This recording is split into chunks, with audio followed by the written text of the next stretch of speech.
Welcome to Keeping Score. I'm Rick Horrow.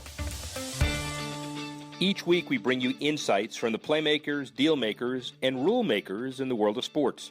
I'll give you my take on some of the items of the week using my 30 years of experience doing deals for teams, leagues, and players in the $750 billion business of sports. Plus, we'll talk with a central figure in the sports world. The views expressed in this podcast are my own and do not represent the views of Reuters. Let's get started. The NBA has its first unanimous most valuable player, Golden State's Steph Curry, the guard picking up the honors on Tuesday. He led the team to the best regular season record in league history, 73-9, plus he scored 30.1 points per game, tops in the NBA, including a record 402 three-pointers. The 28-year-old, now back from injury, scored 40 points to help the Warriors take a 3-1 advantage in their second-round playoff series with the Portland Trail Blazers. His sponsor, Under Armour, may be the happiest of all. Its highest-profile endorser back on the court trying to win another NBA title after fellow endorser Jordan Spieth blew a huge lead in the Masters and Cam Newton lost the Super Bowl. A good week for the retail company, though, signing Bryce Harper to the largest baseball shoe contract ever. Now this. The National Collegiate Athletic Association awards its first beach volleyball championship. The women of USC take the title in the growing sport. It's been a ratings grabber at the Olympics for years, but now colleges in the U.S. are competing for an NCAA title, just 7 years after beach volleyball was labeled an emerging sport. USA Today says it's the fastest a sport has reached the NCAA championship level classification. A great television sport, now grassroots and collegiate appeal. Look for this sport to continue its marketing trajectory through the Rio Olympics and beyond. And the subscription business moved from music to baseball. Think of it as Spotify for sports. The Oakland A's offering a monthly subscription for all 16 May home games, according to the San Francisco Business Times. The $99 package is an attempt to boost attendance for the team, which has been in the lower third of Major League Baseball attendance for more than a decade. The A's, one of 8 MLB teams offering subscription packages. Though saddled by an antiquated stadium and a mediocre early season record, the A's are becoming trendsetters in the digital media space. Now, back to the NBA and my conversation with the CEO of the Houston Rockets, Tad Brown. Tad Brown, CEO, Houston Rockets. 12th year with the Rockets? 02, so coming up on 14. 11 as CEO. So, the organization. So just broadly, how has the league changed since you first came in? Good question. In some ways, not much. In other ways, quite a bit. And I'd say the ways that it's changed the most is just how immediate everything is all the time. Is that a social media issue? Or It's a social media issue. It's a distribution issue. Yeah. It's a sharing of information issue. It's really teams understanding that it's in everybody's best interest to grow the pie, to make sure that we're working together to grow the revenue base, which is in the best interest of the clubs as well as the players, as well as just the networks, the social media cycle, how many different distribution mechanisms are coming into the league now, the international distribution with Tencent, with Weibo, with the new Snapchat that's coming out, with the new Snapchat stories and what's been happening. But it's really, when I first started in 02, it was much more of a traditional media, local news, cover the team, try to make sure you got the local guys on your side. Now you're trying to make sure you understand all the different sites and all the different bloggers and all the different national and international writers, distribution points that you have to be aware of to make sure that you're putting your team out there in its best light. An evolving business organism, to be sure, but from the media perspective, what does a rights fee deal look like 20 years from now? We can circumvent a lot of lawyers if you had the right answer to that. But is it a mobile? Is it a tablet? Is it a Google Snapchat new content play, or is it just an I don't know and I'm not even going to talk about it? Well, I think the last point is probably the most relevant. Sure. But I still am a believer, and maybe it's because you and I are kind of in that stage of our lives where I'm just a believer that the traditional broadcast medium, especially as it relates to sports, is still going to continue to grow. And grow by a standpoint of it's really the only appointment viewing television that is left. I mean, and you still see the numbers that come out. The live sports events, the major live sports events, are still the ones that draw the biggest numbers, with the exception of maybe an Academy Awards or a Grammys here or there.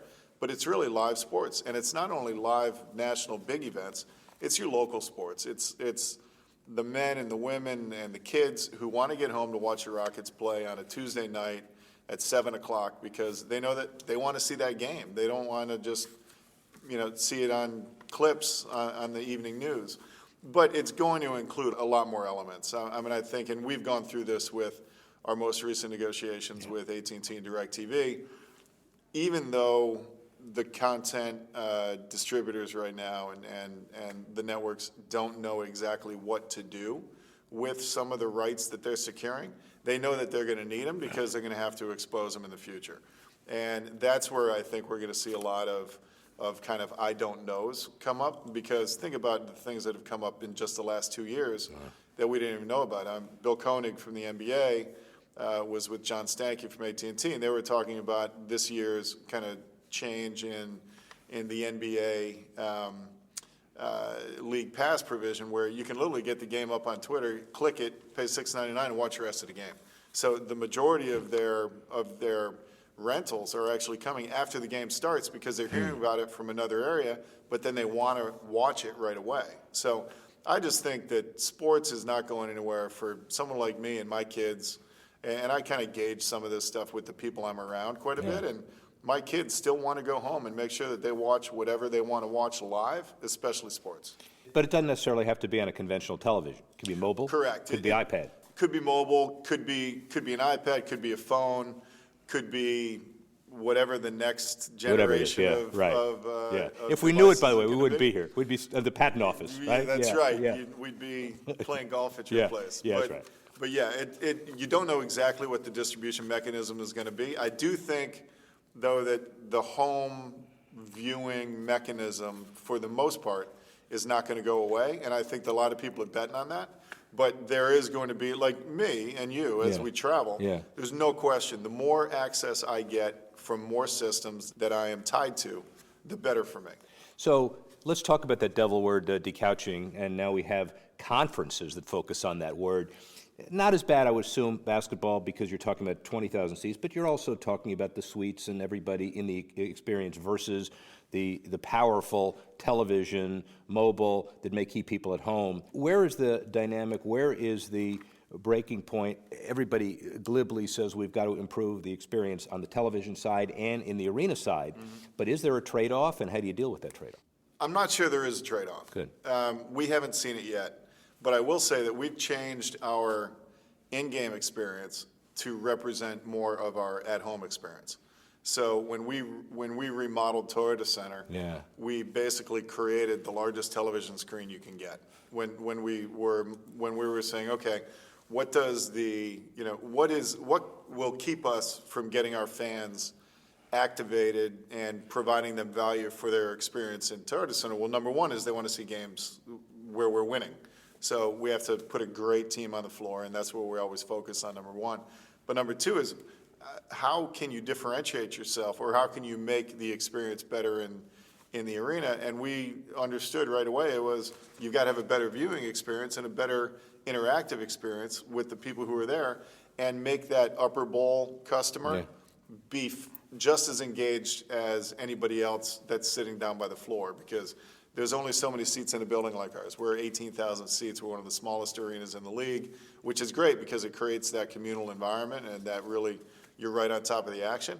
But you also have to make sure that everybody's engaged. So when we redid the scoreboard, it was literally designed as, how do we then create this so that we're using that to create more interaction with our customers during the games? Probably very similar to what you've seen at Texas Stadium or the AT&T Stadium in Dallas. And everywhere else. And the interesting thing from your dynamic as well is there are 52 Major League Big Four arenas, stadiums that are set for renegotiation over the next 10 years. Their bond period is over, et cetera, et cetera. You're done with the modernization for a certain amount of time, but everybody is facing the issue of what does the new arena look like and what's the partnership look like, et cetera.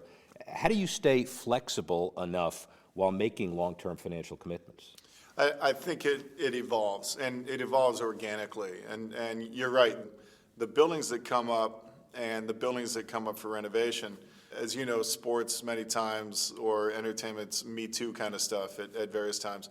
So you'll see actually replications of kind of the same boards coming into these new buildings, or the same studios that they're putting in place, or the same hospitality areas that are much more customized for people, various segments within the buildings. But it's really an ongoing issue that we have to pay attention to. It gets right down to how much information are you gathering from the customers you're involved with?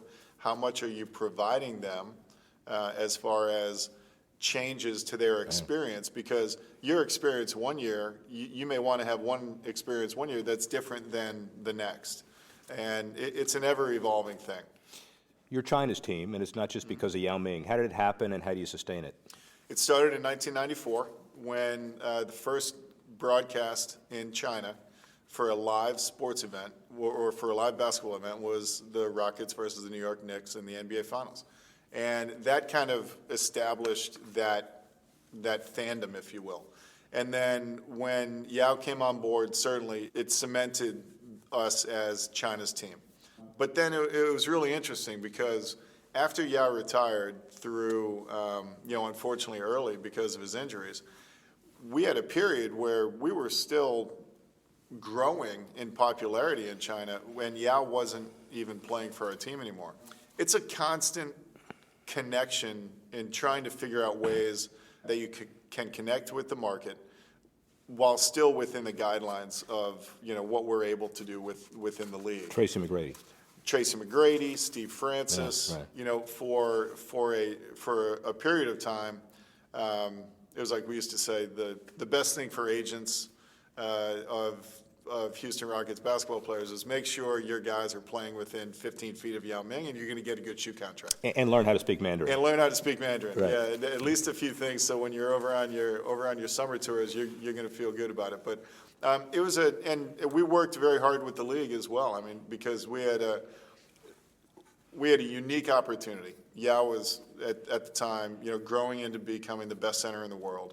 He was certainly just not only larger than life physically, but also his personality lent itself to this global phenomenon of this, worldly young man at a very young age taking this burden on for his country while playing at the very highest levels of his sport. And it created this buzz that just kind of took off. And so we worked with the league. We went over in 2004 as the first team to play in the NBA China Games. We've been over subsequently 2 other times. We've been on friendship tours in between. Every summer I'll go over with a group of executives. When our players are over there, we'll have an opportunity to work with our customers who are there, as well as work with the NBA and help them in some of their initiatives. But you've got to remain true to it. You've got to make sure you create the social media platforms for the Chinese customers, the Taiwanese customers to be able to interact with us. You've got to make sure that you actually go and talk to the marketplace, that you're available to talk openly about the team. And it's like anything. If you're open and transparent and honest with your fans and with the market, and you care about them, and you put the time into it, then you're gonna reap those benefits, and that's what we've seen. Current feeling of harmony or disharmony with the Players Association, and your kind of reaction to how you're going to adjust to the larger cap number that will now be taken as opposed to staggered. So kind of short-term next year, and then long-term labor negotiations. Certainly labor negotiations I can't speak on. I fully believe that Adam and the team will do all the right things, and I know Leslie is going to be actively involved with Adam on those things. But from a cap perspective, we're like everybody else. We're going to have a lot of money in the system. We're going to have a lot of money to be able to put into free agents to make sure we bring the best guys we possibly can into our organization, and we're going to compete for a championship. And I think it brings resources that are certainly going to be appreciated into the system. The new television deal is something that's terrific for the league. There are challenges as far as how to manage that and how to look at it from a long-term perspective with this massive spike in 1 year. But I think the smarter teams are going to be able to figure that out, and I think they're going to be able to grow long-term for it. Finally, when your current owner was interested in getting involved in the league, he was originally looking at doing some stuff with us when we were starting in Miami, and probably chose wisely. That number was $32.5 million. Forbes, you never know if Forbes is right, but now we're talking about $500, $600, $700 million investments.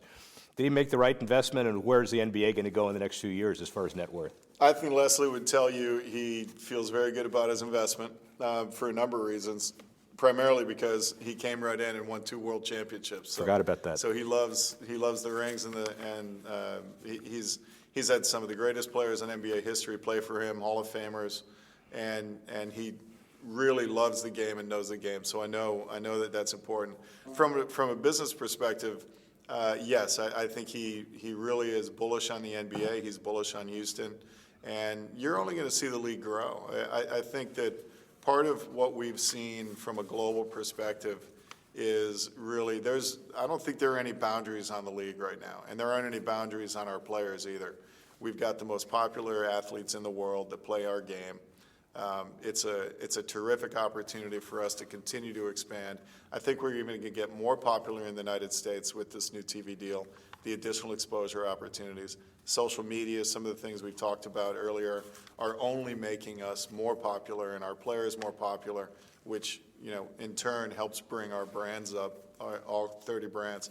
So I think it's a great time to be in the NBA, and it's something that Leslie has enjoyed and will continue to. Thanks for listening to this edition of Keeping Score. I'm Rick Horrow. The producer of the show, Alex Cohen. Associate producer, Bethel Habte. Assistance provided by Tanner Simpkins and Carlos Waddick.